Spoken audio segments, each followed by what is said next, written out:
John, are you awake? Yes, Stephen. I think I had a dream that wasn't a dream. I'll be right over.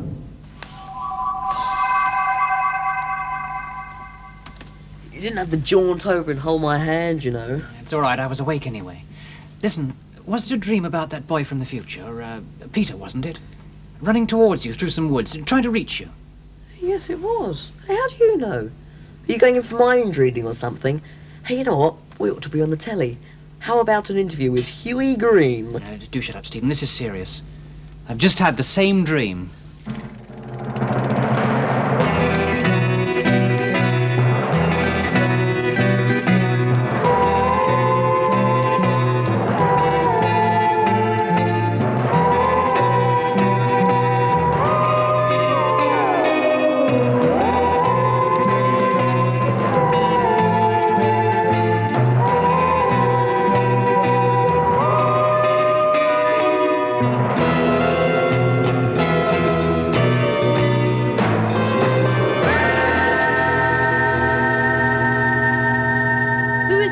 Anyway.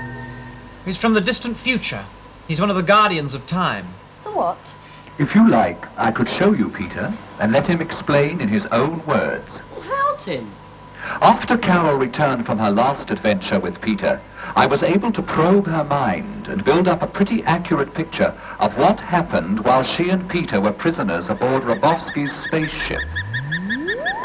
I'm a member of the Eternal Order, so I regard all of time as my home. The Eternal Order? Sounds rather grand, doesn't it? In fact, the full title is the Eternal Order of Guardians. But guardians of what? The time lanes. They're the routes by which you would slip from the future to the past and back again. You have to be a telepath to operate them. That's why I'm here.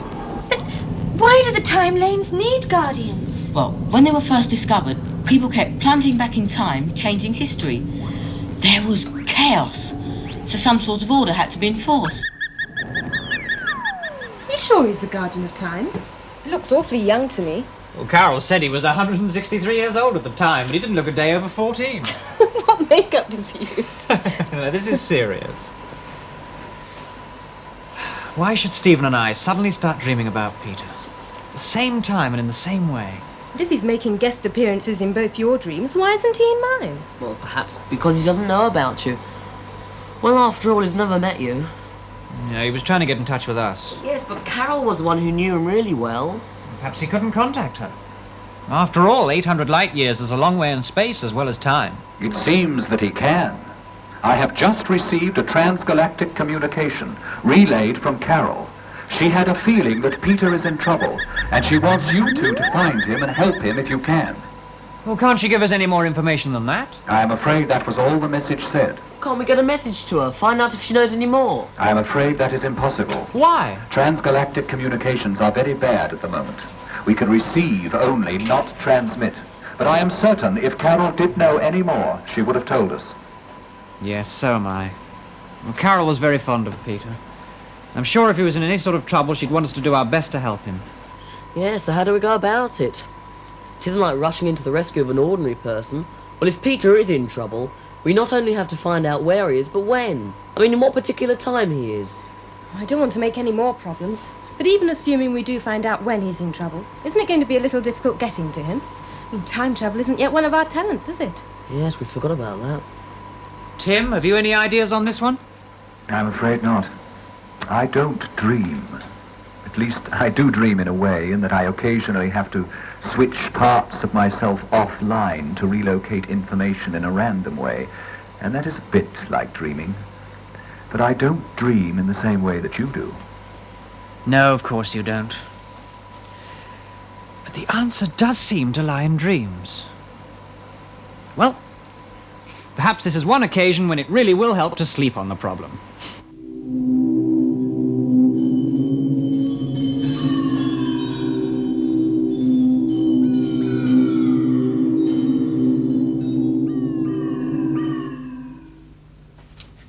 Wake up, Stephen. Huh? Wake up, Stephen, the dream. Huh? What is it, John? Listen, did you just have that dream again? Yeah, yes I did, but it wasn't the same. Yeah, I know. This time there was a vase in it. Yes, he seemed to be trying to give it to me. Yeah, that's what it looked like to me. Oh, maybe showing it to us. what this is supposed to mean. What does a vase like that mean to you? I don't know. Could always stick flowers in it. But, I mean, looks like the kind of thing you see in a museum. Sort of thing archaeologists are always digging up. Yes, if Peter was trapped in the past. He might leave a message for us in a vase like that. I'm not suggesting that we find that vase. Yes, I am. And I think that's what Peter wants us to do, too. That's impossible. We can't even be sure that the vase Peter wants us to find has been dug up yet. Where do we start looking? Fortunately, a fair number of archaeological finds have been processed by the computer in the Department of Historical Research at New York State University Department of Antiquity. But even with the detailed description you have given me, there are 8,427 items for which a visual corroboration is needed. You mean you want us to sit here while you show us 8,427 pictures of vases and shout bingo when we see the right one? I'm afraid so. That'll take all night. We might be lucky and find it early on. Even so, all night. Carol did ask you to do your best to help Peter. You're right, Tim. Well, let's get started.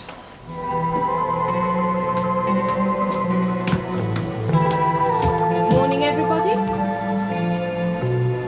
Good morning, Elizabeth. What's the matter with those two? They look as if they've been awake all night. Yes, we have. Oh, good morning, Elizabeth. Did you have a good night's sleep? As a matter of fact, I did. What have you two been doing? Looking for a vase. Why didn't you call me? Well, there wouldn't have been any point if we had. It was appearing to Stephen and I in a dream. Peter was showing it to us. What sort of vase? Some sort of ancient Roman one. In what period? Oh, about the 1st century AD, I'd say. Are you ready to carry on now? Yes, I am, Tim. What about you, Stephen? Yes, let's get it over with. Can't be many more left to look at. There are. Not that one, Tim. We've seen that one already. No, you haven't. I haven't shown you any of them twice except when you have specifically asked me to. Well, I've seen that before. But of course you have. We both have. That's it. That's the vase in the dream. There you are. I brought you luck. Perhaps you should call me in next time. Perhaps we should. Hey, Tim, what's the gem on that vase? It is quite near us, stored in the vaults of the British Museum. Well, good, let's go and see it. It isn't that easy. The vase is in a sealed case, access only by permission of the archaeological supervisor, Professor Frida Gardner. We'll just have to break in. Well, jaunt in and borrow it, you know. No. No, I think we ought to give the professor an opportunity to give it to us. She'll never agree. We'll see. I've got an idea that might work. Hello. Good morning. My name is Garner. Archaeology section. You must be Professor Corsten. Thank you for coming, Professor What is Garner. all this about? Don't tell me you brought me here to waste my time on more of your department's mumbo-jumbo. Can I borrow the picture a moment, Stephen? Sure. This is Stephen. Hello, Stephen. Stephen is one of the best psychokinetic subjects we've ever tested. I knew it. You are going to waste my time. However, as I'm here... As I was saying, young Stephen here is one of the best psychokinetic subjects we've ever seen. But he can only do it if he holds this picture in his hands. Oh, please come to the point, Professor. Take a look at the picture, please, Professor Garner. Good heavens! My gladiator vase. Oh. May I see a demonstration? I don't see why not. You in the mood, Stephen? Anytime. Oh, my gladiator vase. Well, what an extraordinary coincidence. Laboratory tests at Duke University in the United States have shown that subjects with psychokinetic power can influence the fall of dice merely by an act of will. We're going to test Stephen to see whether he has PK ability by means of this apparatus. We'll get the computer to select a number between 2 and 12, and then Stephen will try to will the dice to come face up with that number. Right, that's Stephen. Ready to try? Yes, I think so.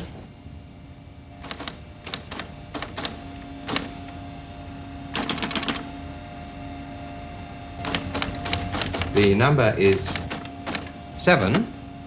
Yes. Now. I got it. Well done. What do you think, Professor? I'm not impressed. That could easily be chance. We'll see. Come on, Stephen, let's have another try.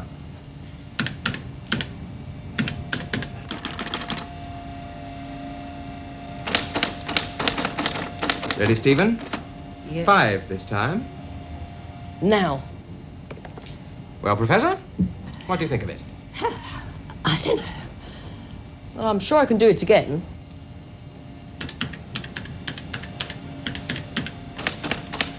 Number is 12. Now. That is the most astonishing thing I've seen. Thank you. Thank you for showing me. And my vase, too. Most interesting. Just a minute, Professor. Yes. We thought, as Stephen can achieve such good results by holding just a picture of the vase, how much better he might do if he could hold the vase itself. Are you suggesting that I bring the vase here and let the boy hold it? That is the general idea. Oh, it's impossible. Absolutely out of the question. Supposing, just supposing, that the original makers of that vase had been able to imbue it with some sort of mystical energy, some force that we still know nothing about. And supposing young Stephen here is able to tap that energy. Think what that might mean to science, Professor. To the science of archaeology. Your gladiator vase would be more famous than the pyramids. No, be careful. He has to touch it. Yes, I suppose so, but do be very careful. I will.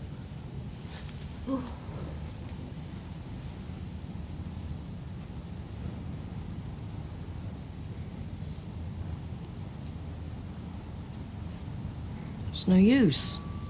Come on, Stephen. The real vase must make a better concentration object than just the picture. I'm afraid not.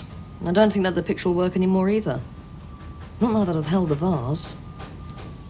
Is this some sort of elaborate hoax to send me running off to the British Museum for one of your experiments in human behaviour, Professor? Of course not, Professor Garner. Well, you've got a lot of explaining to do. Give me back my vase. Kindly don't make a scene, please, Professor. Psychokinetic subjects can be very sensitive.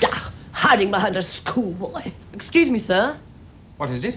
What about the lid, sir? Lid? What lid? Well, the lid that goes on the vase. Oh, don't be silly, boy. There isn't any lid. Look. Well, there is one in the picture. So there is. Come on, Professor. Let the boy have the lid. Please. It may be the key to the whole experiment.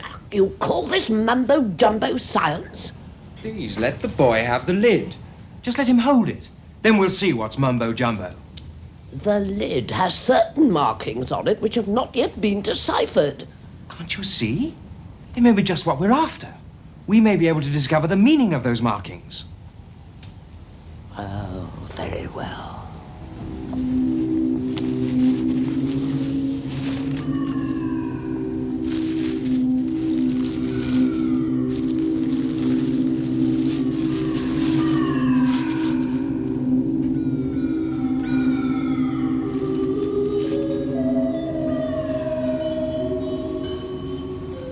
That's it. Those markings.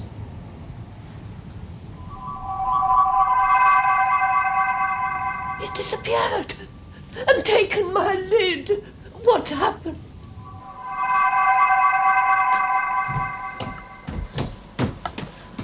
There we are. It's all on the back of the lid. Oh, well done, Stephen.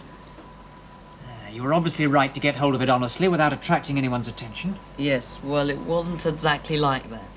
What do you mean? What have you been up to? I'd just like to have seen their faces when I jaunted, that's all. What faces? Whose faces? Well, the people I was with, Professor Garner, the archaeologist, and Professor Corsten. Well, not the Professor Corsten, the man researching into parapsychology. Yes. Oh, Stephen, you are an idiot. Parapsychologists are the last people we want on our trail.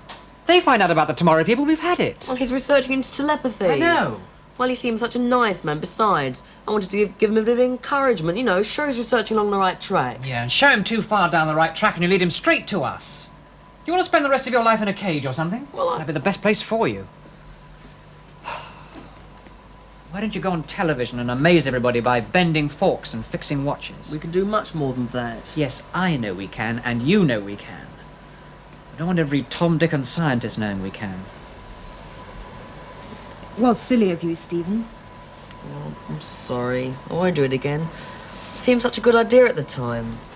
Yeah, well, just don't go jaunting in front of any more parapsychologists, that's all. We'll probably get away with it this time. Well, how, John, if Stephen demonstrated telepathy and jaunted in front of them? Because of the way the scientific mind works. If Professor Corsten can't get hold of Stephen to repeat his experiment and verify his findings, well, rather than face the ridicule of his profession, he'll probably decide to keep quiet about the whole affair.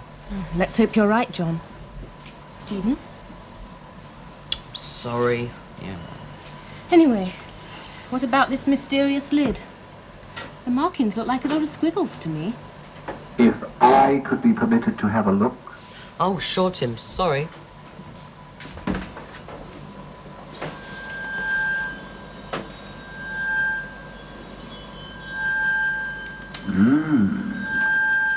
Yes. What, Tim? Interesting. Well, come on, Tim. Even if we could make it, I doubt that it would work. Come on, Tim, let us in on your secret. That neutron-interton diagram. What? It's a complex circuit diagram using atomic particles instead of transistors.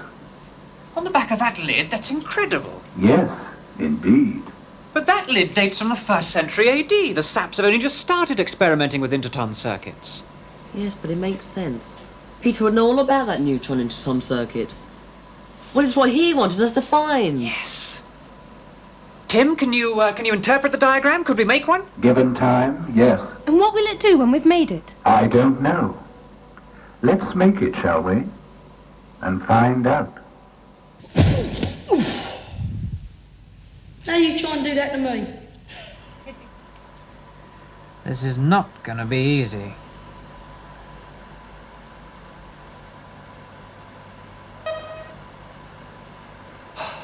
That's it, John. Now, cross-hatch that interton into the beta modulator. Gently does it. I did it! I did it! Well done, Chris. How about this one?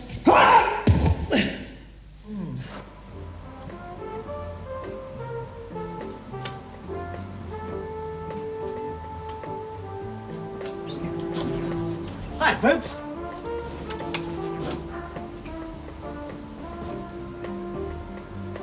Oh, hello, Chris. How'd you get on at your judo club? Well, not bad. Managed to throw the instructor. Well, once. You must be getting good. Might be able to make use of your judo skills one day, Chris. You never know. I'll have to get a bit more practice in first. What are you doing? I don't know. Oh, come on. Straight up, Chris, he doesn't know. They're busy making something, but they don't know what it is or what it'll do when they're finished it. Well, I've heard of some crazy people. I feel the same. I'm glad we haven't all gone round the twist. This involves an old friend, Peter. Who's he?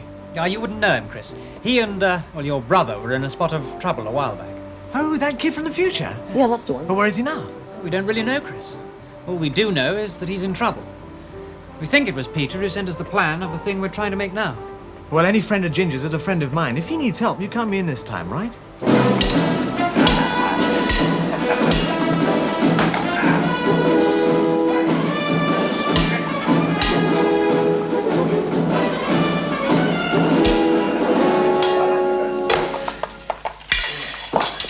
Get up, boy, get up. You are weak. Too weak. You have no spirit, boy.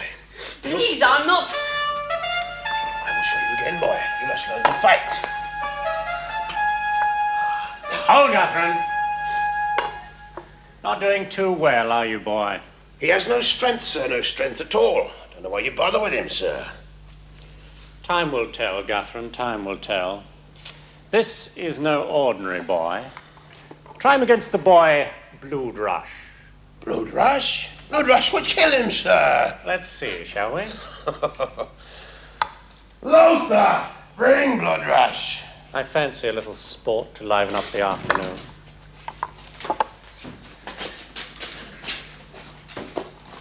Ah, Blood Rush, a fine specimen of a boy. Untie him, Lothar, and arm him. But he's a savage. All the better. Set the boys to combat, Catherine. Aye, sir. Now, boys.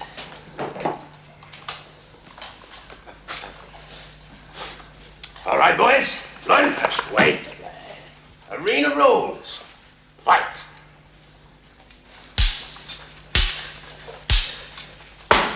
Fight, boy, fight. How's it coming? It's nearly finished. It's difficult to tell if we're following the instructions properly. What happens if we haven't? And what happens if we have, for that matter? That's true.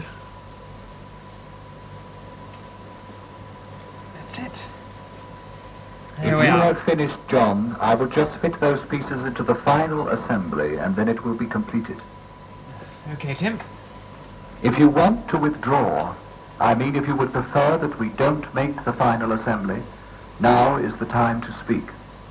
Why, Tim? Do you think it's going to blow up or something? Indeed it might, Chris. I know enough about the components of the device we are about to create to know that it might be very unstable. Well, we haven't come this far to give up now. Yes, I agree. Okay, Tim, go ahead.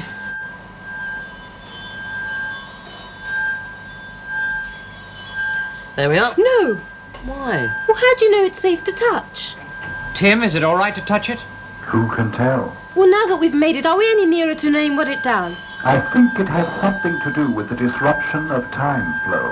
Yeah, well, that would make sense, coming from a time traveller like Peter. Well, if Peter sent it, it can't do us any harm, can it? Chris! See? It's perfectly harmless. The real test for a telepathic device such as that is when it passes into the hands of a telepath.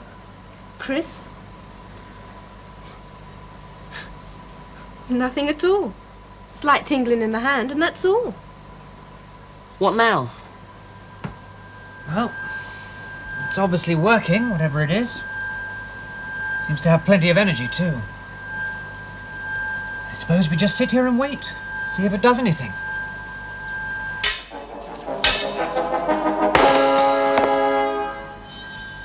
We can't just leave it in the middle of the table forever. Well, just move it.